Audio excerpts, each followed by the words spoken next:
What was supposed to be a dream getaway for Halle Bailey turned into a nightmare of discrimination and contempt at one of the most luxurious resorts in the Bahamas. But what no one saw coming was Taylor Swift's shocking move.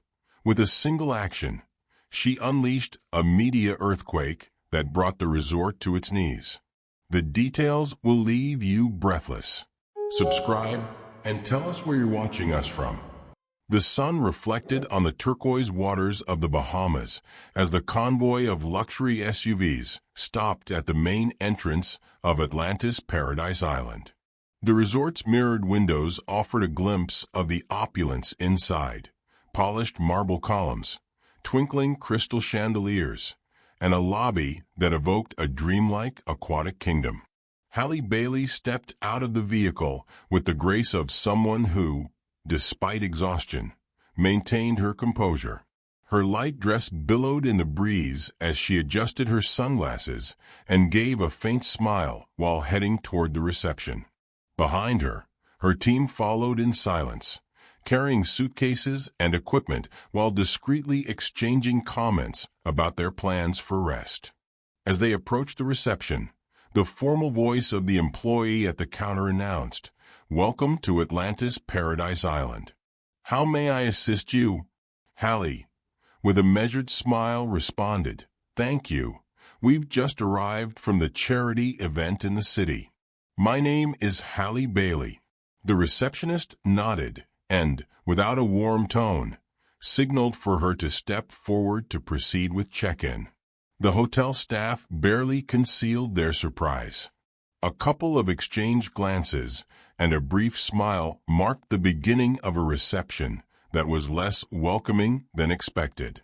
The receptionist, in a pristine uniform, raised her chin slightly while checking the reservation in the system, her eyes shifting between Halle and the screen with an impassive glint. Her tone was polite but distant. "Reservation name?" she asked, without the usual enthusiasm reserved for high-profile guests. "Bailey. Halle Bailey," the singer responded in a relaxed voice. For an instant, there was no reply. The murmur of the lobby felt louder, in contrast to the sudden silence from the staff. The receptionist blinked twice, her hand motionless over the keyboard.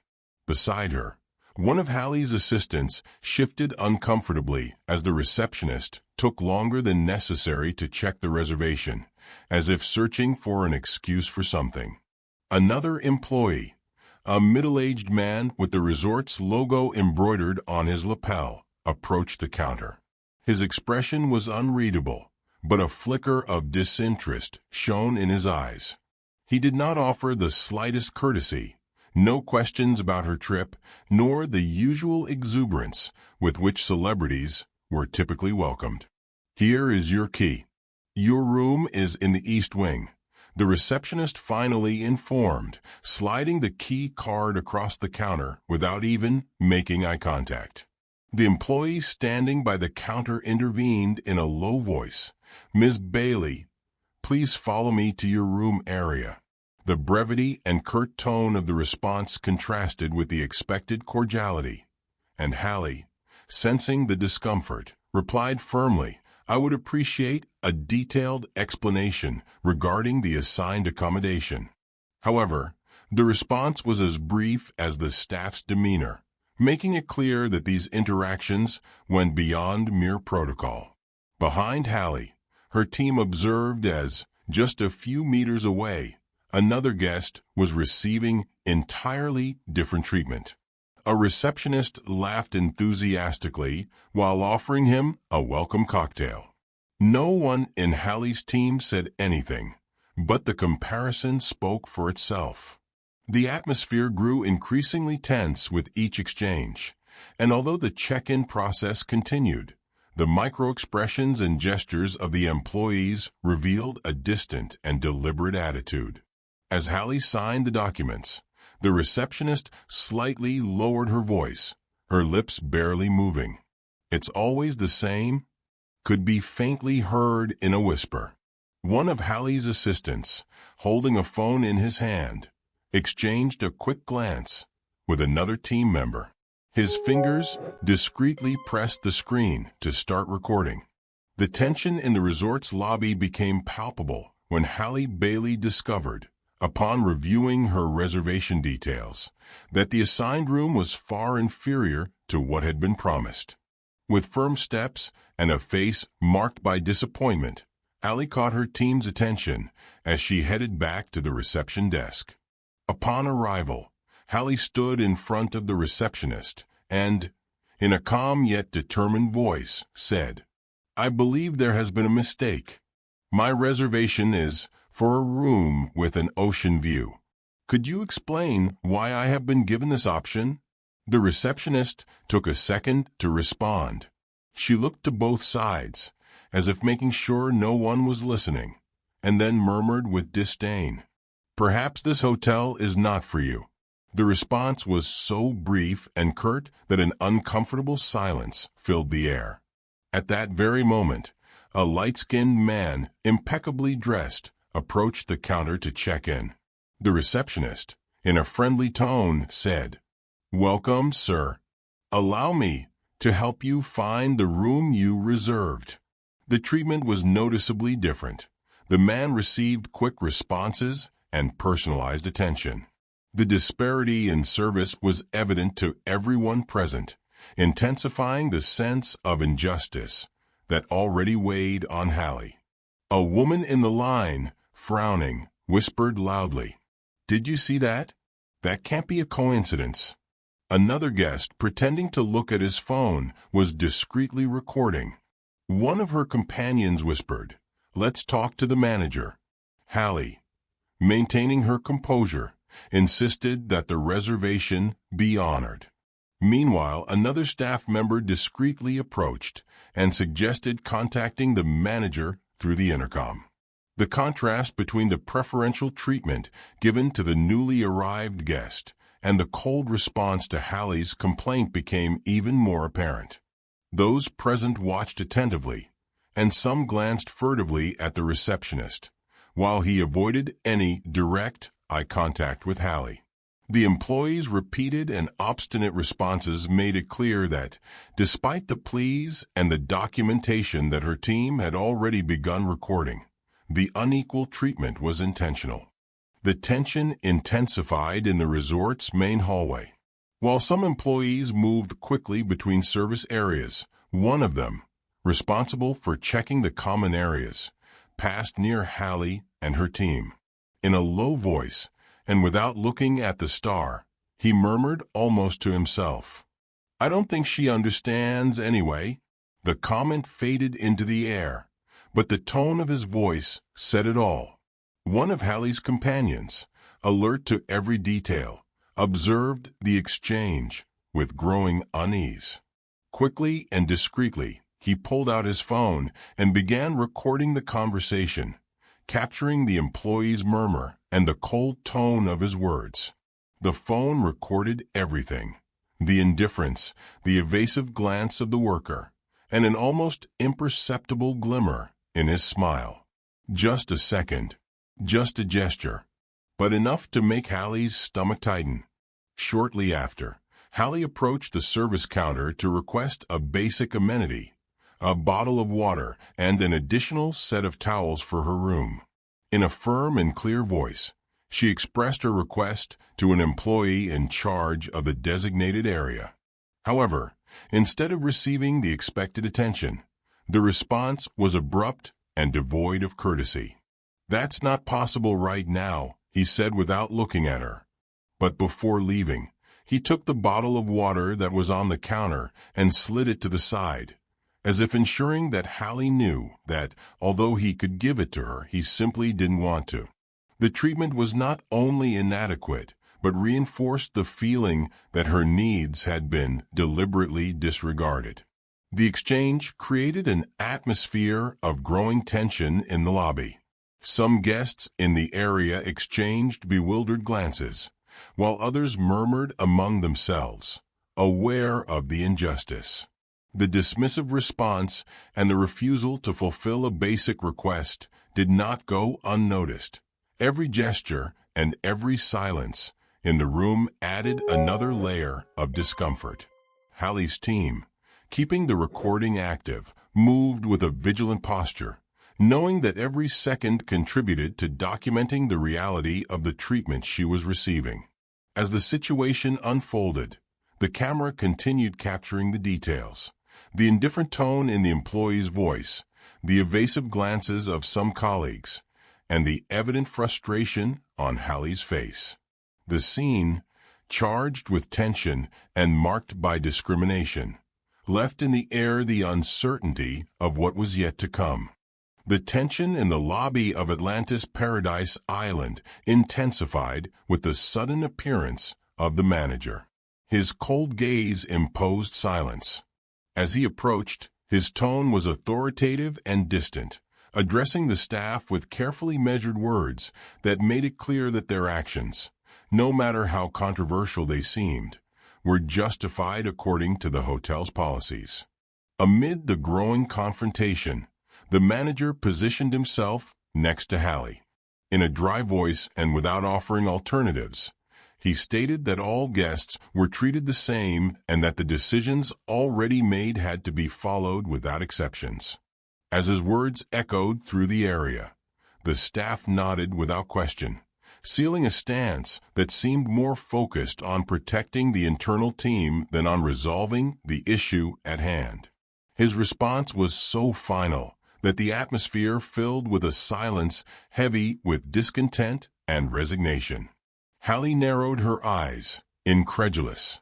She stepped forward and held the manager's gaze.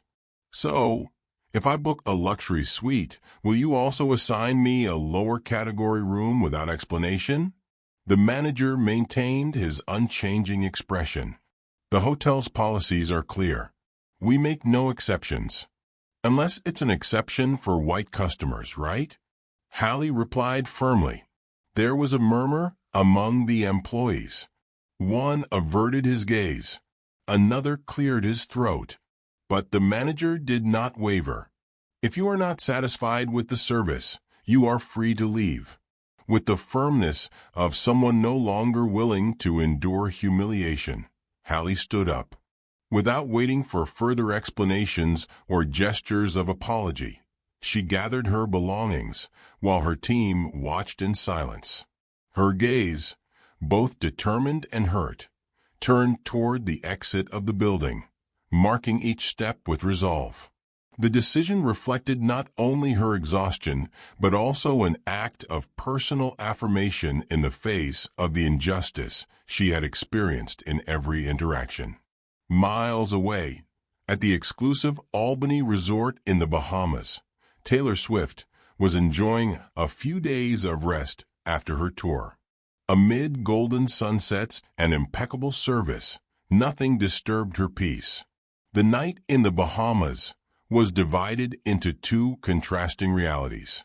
While the manager reaffirmed an unyielding stance at Atlantis, and Halle walked away with silent determination, in Albany, Taylor experienced moments of tranquility and disconnection. Two different worlds. One same story, on the verge of exploding. A member of Halle's team, always attentive to every detail, watched the situation unfold with concern. Quickly and decisively, he opened the messaging app on his phone and sent the recorded video of the incident to one of Taylor's assistants, with whom he had a trusted friendship. The assistant, upon receiving the message, reviewed the content without hesitation and immediately shared it with Taylor herself, knowing that the information was crucial and had to reach her as soon as possible. The notification reached Taylor while she was resting in Albany. As she watched the video, her expression shifted into a mix of indignation and determination. Without hesitation, she picked up her phone and dialed Halle's number. After a few rings, Halle's voice came through on the other end of the line. "Hello, Halle, how are you?" Taylor asked, her tone friendly but firm, trying to sound casual. Halle responded with a slight hesitation. "Hi, Taylor. I'm not doing very well. I'm at Atlantis, in the reception area, The doubt in Halle's voice was evident, and Taylor wasted no time. "I heard there's a problem at Atlantis. Tell me what happened." Halle sighed. "I don't want to drag this out, but it's a disaster. Racism, disdain, they didn't even respect my reservation." With a calm yet determined voice, Taylor replied, "I understand that you're upset, but I ask you to wait a few more minutes. I have something important to talk to you about, and I think I can help you handle this. Can you hold on a little longer?" Halle's response was slow, laden with exhaustion. "I've had a rough day, but I'll always have time for a friend." Taylor quickly added, "Perfect. I'd really appreciate it. Just stay there. I'll be there shortly, so we can talk it through." Meanwhile, in Taylor's work environment, the pressure was becoming palpable. With determination, she instructed her team to arrange room reservations at Atlantis Paradise Island. With a clear voice, leaving no room for doubt, she ordered, "Urgently book several rooms at Atlantis Paradise Island." The assistants, without delay, began coordinating with the local staff, setting in motion a chain of actions that promised to alter the course of events at the resort. Halle's weight was now filled with the promise that a greater force was about to intervene, and the atmosphere in both locations, Albany and Atlantis, grew heavy with anticipation of what was to come. Halle looked at her phone while waiting at the reception desk. Her foot tapped the floor impatiently. Suddenly, the screen lit up with a notification, a message from an unknown number. "You shouldn't be there. Get out before it's too late." Her breathing quickened. She looked around, but the hotel was full of people oblivious to her distress. Her first impulse was to run, but she remembered Taylor's words, "Don't leave yet. I'm on my way." She pressed her lips together and locked her phone. She wouldn't move. "Get a helicopter. Capacity for 5. Have it ready in 10 minutes." Taylor told one of her assistants.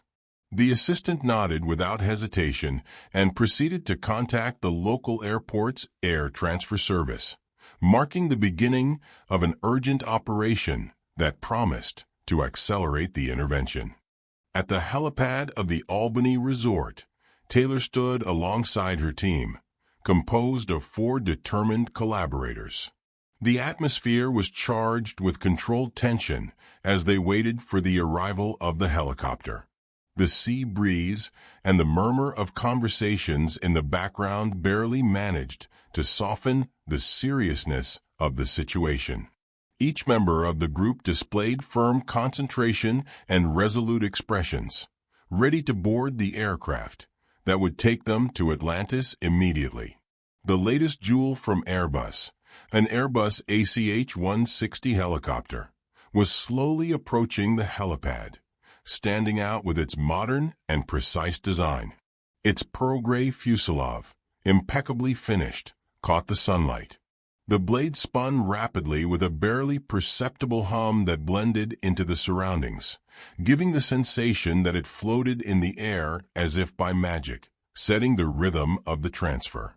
Every detail of the aircraft reflected opulence and advanced technology, while the strategically placed flashing lights signaled its imminent landing, setting the stage for the next move. Taylor boarded the helicopter and fastened her seatbelt. The pilot adjusted the controls, but before taking off, his radio crackled with interference. "There's a storm approaching the coast," reported the control tower. "It's recommended to postpone the flight, or you won't have time to return." Taylor clenched her fists. "There's no time for this. How much time do we have before the weather becomes unstable?" 30 minutes before the winds worsen." "Take off now," Taylor demanded. The pilot hesitated for just a second before engaging the controls. The helicopter roared and lifted off over the island. The helicopter took off with precision. Taylor looked out the window. Atlantis was approaching fast. In the cabin, her team reviewed the plan in silence. 15 minutes later, the pilot announced the landing. Upon landing at Atlantis helipad, Taylor stepped off the helicopter without hesitation and headed straight for the lobby, where she found Halle waiting for her. Their reunion was brief, but full of meaning. They exchanged a look that reflected both solidarity and the determination to face what had happened. Without dwelling on formalities, they quickly caught up on the latest details of the operation in hushed voices, while Halle's team observed the scene with a mix of relief and anticipation. With a firm stride, Taylor entered the resort's main building. She walked directly to the reception area and, without hesitation, approached the front desk. With a calm but authoritative voice, she demanded, "I need to speak with the manager immediately." "Miss Swift, the manager is in a meeting and won't be able to see you right now," said the receptionist. Taylor narrowed her eyes.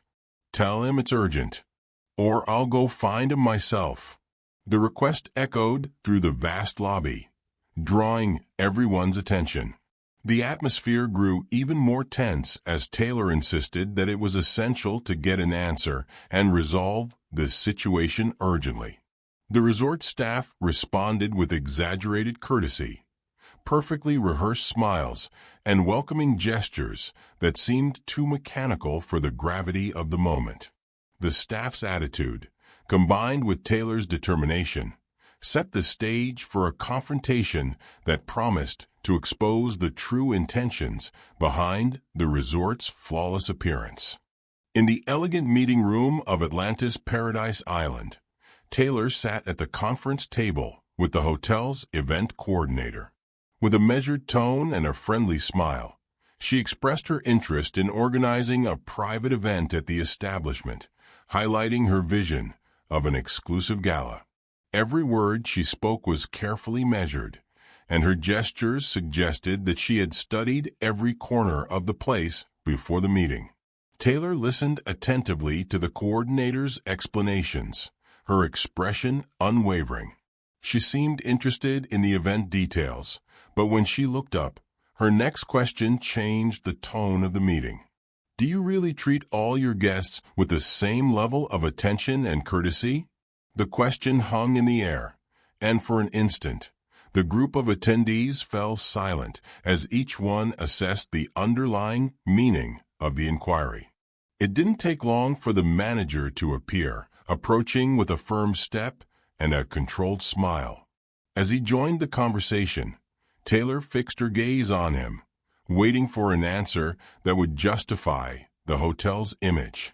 The atmosphere grew more tense, and all attention focused on the exchange between the manager and Taylor.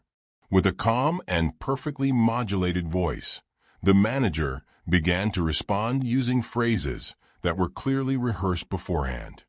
"At our hotel, hospitality is the fundamental pillar, and respect for every guest is unwavering. We strive to offer equal treatment based on dedication and professionalism." His words came from a prepared speech, while his gestures were meticulously controlled, and his gaze remained fixed on a distant point. Taylor let the silence stretch. The manager swallowed, his eyes shifting away for just a second. That instant was enough to know that he was not entirely sure of his words. Taylor narrowed her eyes. The response was too generic, too certain. Her team, at the same time, exchanged glances that reflected doubt. With a serene voice, Taylor asked a few follow-up questions, and although the manager insisted on his standard responses, small details in his posture indicated that the staff's confidence was not as firm as his words claimed. Taylor stood upright in front of a small group that included the manager, some employees, and other senior executives, while the silence stretched uncomfortably.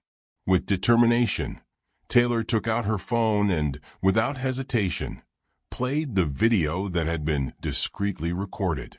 The screen illuminated her face with the reflection of the recording, and all those present turned their attention to that small window containing irrefutable evidence of what had happened. The video clearly showed every detail of the humiliation, the staff's cold response, the evasive glances, and the attitude that had sparked outrage. The footage left little room for interpretation and directly challenged the version of events that the manager had tried to project.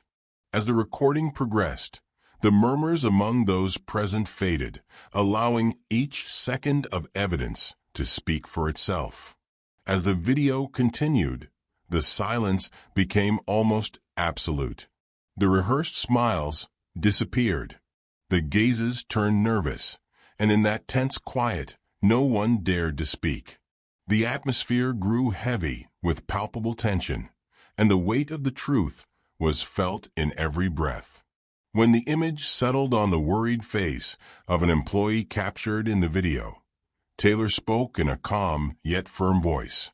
"This is already in the hands of journalists and activists. You don't control the narrative. You can only decide how this will end." The manager forced a tense smile and cleared his throat before speaking. "Miss Swift, I'm sure this has been a misunderstanding. We can handle this internally, without the need for it to go any further." Taylor narrowed her eyes and, with a slow but firm movement, increased the volume on her phone. The employee's voice, making the racist remark, filled the room. A shiver ran through those present.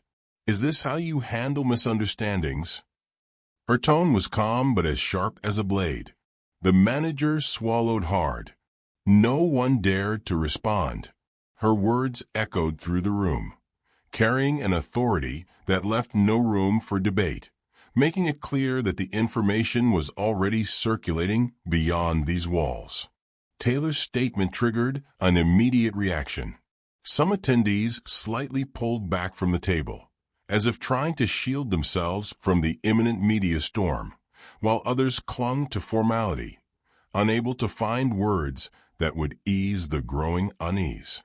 At that moment, the manager's face remained impassive, but his eyes revealed an internal tension that could not be concealed for much longer.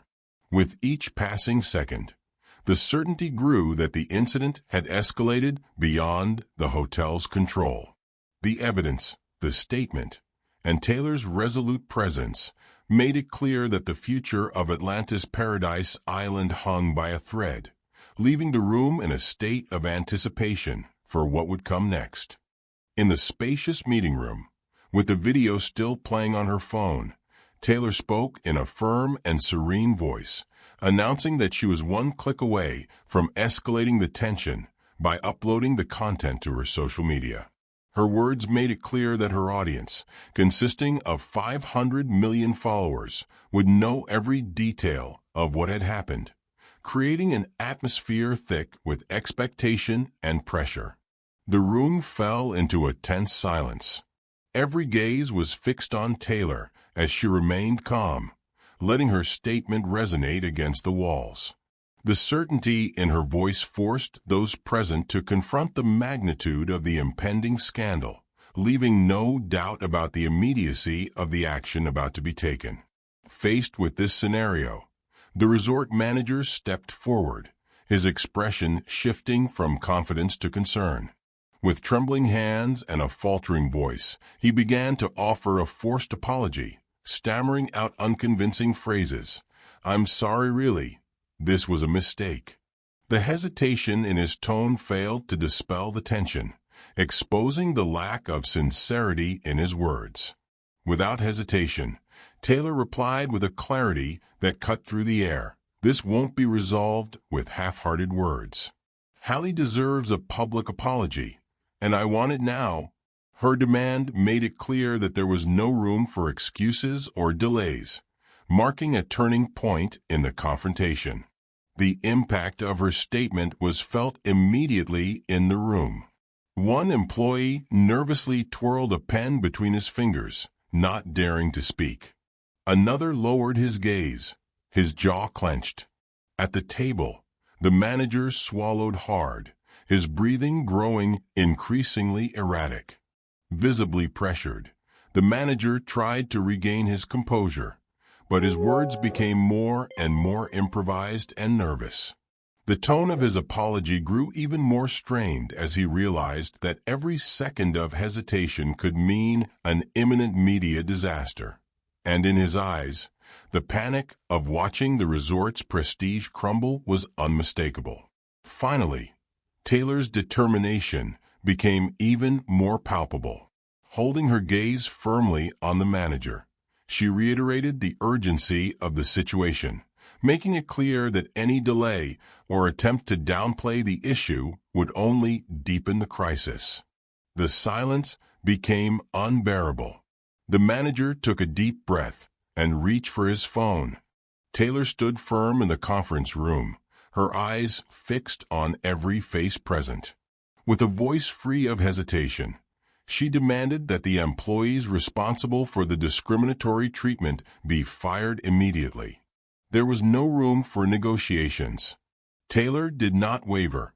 The evidence was in the hands of journalists and activists, and the punishment had to be immediate. Any attempt to downplay the situation would be useless. The news spread quickly among the top executives and the resort's board of directors. The faces that had once shown confidence turned into expressions of concern and anxiety. The awareness of the impact Taylor could generate forced the administration to immediately reconsider its stance, leaving no option to ignore the magnitude of the situation. In a private room, the executive team descended into chaos with tense voices. But the verdict was undeniable. Yielding to Taylor was the only option. Aware of the imminent media fallout, the resort's management began drafting an official statement.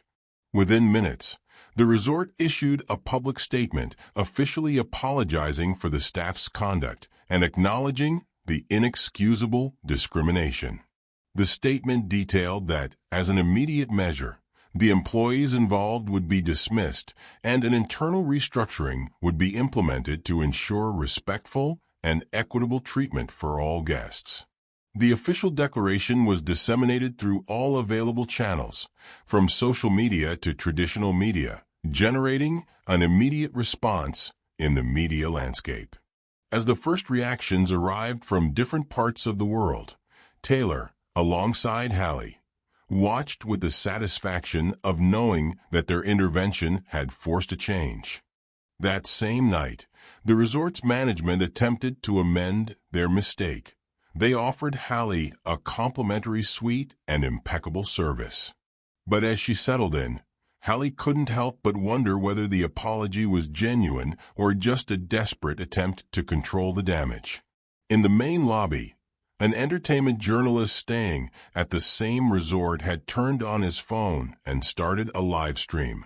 With precision and without leaving any loose ends, he posted every relevant detail on his Twitter account, from the new image of the service to the reactions of some employees.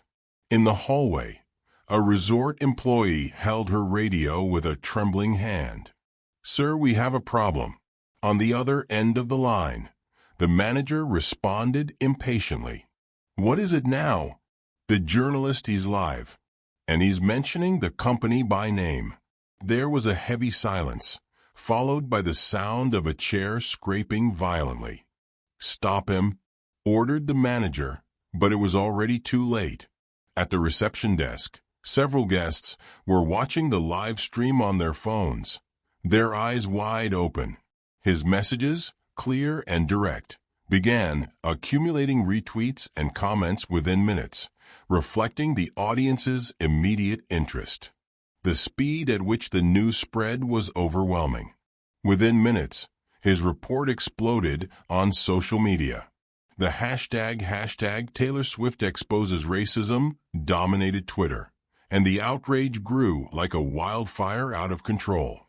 In the employees' area, several workers exchanged uneasy glances. One of them, who had remained silent until then, sighed and murmured to his colleague, "We knew this would happen." Now we just have to wait for the consequences." The words hung in the air as others avoided meeting each other's eyes. Meanwhile, in a closed office, the resort manager frowned as he checked his phone. On the screen, an urgent email from the board of directors contained only a single line of text. "How do you plan to fix this before it's too late?" As glances were exchanged, Taylor held her ground, watching as the employees' faces turned to concern. With every word she spoke, the weight of her influence became evident, and it was clear that her statements had already reached those who were paying close attention to every detail of the situation. At that precise moment, the door opened, and the general director appeared. His arrival coincided exactly with the moment Taylor was about to confront the manager. As he entered, the general director observed with growing unease how his staff stood cornered, their expressions filled with uncertainty and distrust, while all eyes turned to him in search of answers. The general director took a few moments to assess the scene before attempting to intervene. With measured steps, he approached the group and positioned himself next to Taylor, trying to regain control of the situation. However, his presence only heightened the pressure on the staff, who were visibly unsettled by the looming media exposure. Amid the confrontation, one of the employees, whose behavior had sparked controversy from the beginning, dared to speak. With a hesitant voice, he attempted to justify his actions by saying, "I had no choice. I was just following orders." The silence that followed was unbearable. Beads of sweat rolled down the employee's forehead as his colleagues looked at him, as if he had just signed his own sentence. The general director narrowed his eyes, his jaw clenched. No one dared to breathe until he spoke.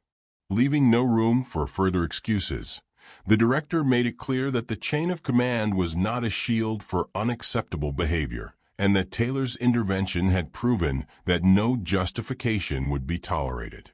Every word he uttered increased the tension, forcing everyone to confront the reality of their responsibilities.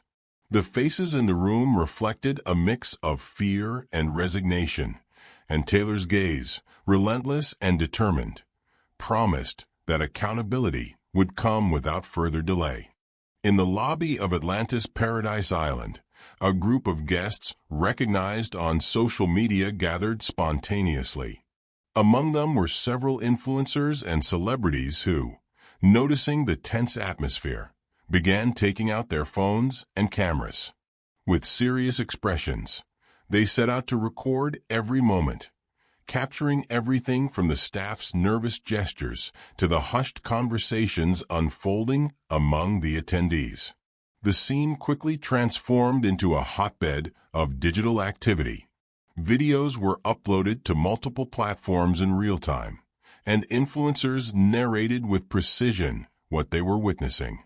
Every comment and every capture conveyed the urgency of the moment, while the resort's visitors paused to observe, aware that something momentous was happening and that their own networks could amplify the truth. Meanwhile, in another part of the Bahamas, a rival luxury hotel was preparing to act. Aware of the magnitude of the scandal unfolding at Atlantis, the management of this establishment contacted Halle Bailey, offering a complimentary VIP stay. The offer, presented as an opportunity to distance herself from the conflict, promised an environment of exclusivity and personalized service, contrasting with the experience she had lived up to that moment. As Halle looked at her phone screen, her expression reflected the internal struggle she faced. The other hotel's offer was tempting: a luxury suite, exclusive service, and the chance to escape the scandal. Her team debated around her, weighing the options. "If we accept, we could close this chapter with a positive message," one of her assistants said. "A hotel that actually values Halle, giving her the treatment she deserves." But another voice within the team was not convinced. At that moment, Halle lifted her gaze and searched for Taylor. Without saying a word, she showed her the phone screen with the offer. Taylor read it quickly, and a slight smile appeared on her face. "It's good to see that some places actually know how to value people," Taylor said in a calm but determined tone. "But listen, Halle, you don't need a hotel trying to use this as a marketing strategy. What you need is a place where you truly feel at home." Halle blinked, feeling the weight of the decision in her chest. "What do you suggest?" she asked in a low voice. Taylor slid her phone into the pocket of her jacket before responding. "Come with me to Albany Resort. That's where I was before coming here. It's away from all this mess, discreet, and no one there will see you as a problem they need to fix." Halle took a moment to absorb her words. The other hotel's offer sounded good, but the security and confidence in Taylor's voice made her realize that what she truly needed was not a symbolic gesture from another hotel, but a space where she could breathe without feeling at the center of a crisis. With a deep sigh, she looked at her team and nodded. "We're going to Albany?" Taylor nodded with a slight smile and, without wasting time, turned to her team. "Call the pilot. I want the helicopter ready in 10 minutes. We're leaving now." One of her assistants already had the phone in hand before she finished the sentence. As he made the call, another member of Taylor's team moved ahead to coordinate with the Albany Resort staff, ensuring that their arrival was set. The tension in the lobby escalated even more as Halle and Taylor began moving toward the exit. The sight of both, surrounded by their teams, with unwavering determination, contrasted with the uncertainty lingering in the air. The Atlantis manager looked at his phone. His face turned pale upon seeing the hashtag exploding on social media. He lifted his gaze toward his employees. "We're screwed," he muttered. Within minutes, they were crossing the luxurious reception of Atlantis Paradise Island, heading straight to the landing area. As they passed, the murmur among the guests intensified. Some gazes were filled with admiration, others with bewilderment. It was then that the manager, with sweat beading his forehead, hurried to catch up with them. "Mrs. Please, we can find a solution," he exclaimed, forcing a smile and speaking in a desperate tone. "We are willing to improve your experience." Taylor didn't even slow her pace. Halle, for her part, kept her gaze forward, her chin held high. "The opportunity to do that has already passed," Halle murmured without stopping. The resort staff followed behind, throwing promises into the air. "We can offer you a presidential suite with all the services you desire. What happened was a mistake, and we want to make it right." Taylor let out a brief, humorless laugh. "How convenient that you only try to make it right now that every phone is recording," she remarked without looking back. The roar of the helicopter rotor was already audible. In the resort's private landing area, the aircraft waited with its doors open, ready for takeoff. With a firm and elegant stride, Halle and Taylor boarded, followed by their team. As the blades began to spin with greater force, the figure of the manager remained behind, his hands raised in a futile gesture. As the helicopter lifted off, moving away from Atlantis Paradise Island, Halle looked out the window and felt a wave of relief wash over her. It wasn't just about leaving behind a place that had treated her with disdain. It was about reclaiming control, about walking away on her own terms, with her head held high. The sun rose gently, and on a private terrace at the Albany Resort, Taylor and Halle sat together, sharing a brunch in a peaceful setting. The table was carefully arranged with exquisite dishes, and amid laughter and knowing glances, both celebrated the justice they had achieved. With each sip of coffee and every bite, the satisfaction of having transformed pain into an opportunity for change was evident.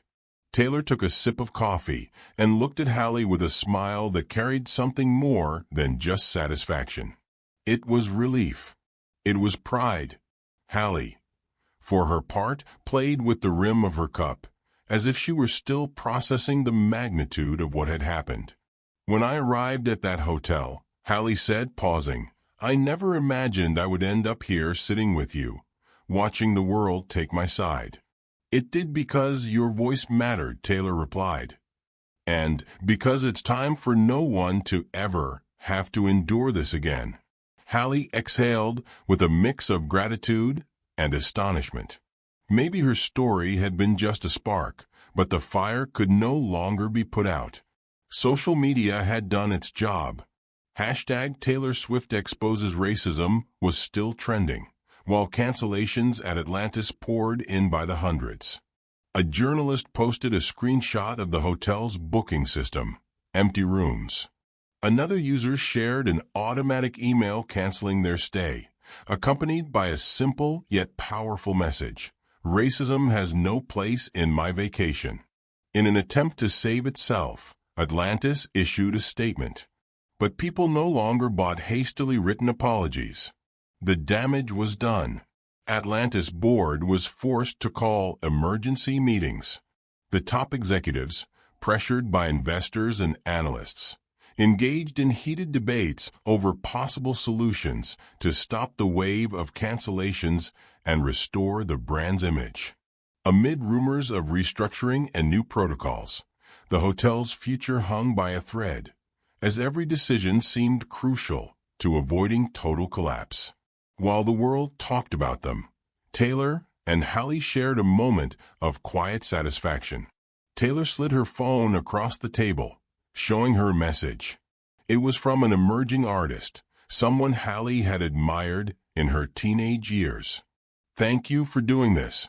You've inspired me to raise my voice." Halle read the message several times before replying. Maybe what happened at Atlantis was just the beginning of something bigger. The strength of their convictions resonated in public opinion, encouraging others to speak up and refuse to accept the status quo. If this story moved you, subscribe and hit the bell so you don't miss more inspiring content. Share this video with friends and family who need to see stories that challenge perspectives and leave an indelible mark. Explore our channel to discover stories that inspire and transform. Until the next video. Thus, the promise of a profound transformation in the hotel industry. The massive wave of cancellations and the pressure from the global community forced those in charge to rethink their policies, opening the door to a new era of social commitment and equity. The story could have ended there, but justice is not just a moment. It is a change. And as Halle and Taylor toasted with a cup of coffee, with the sun bathing the terrace, the world kept talking about them. Perhaps, somewhere on the planet, someone else was getting ready to say enough.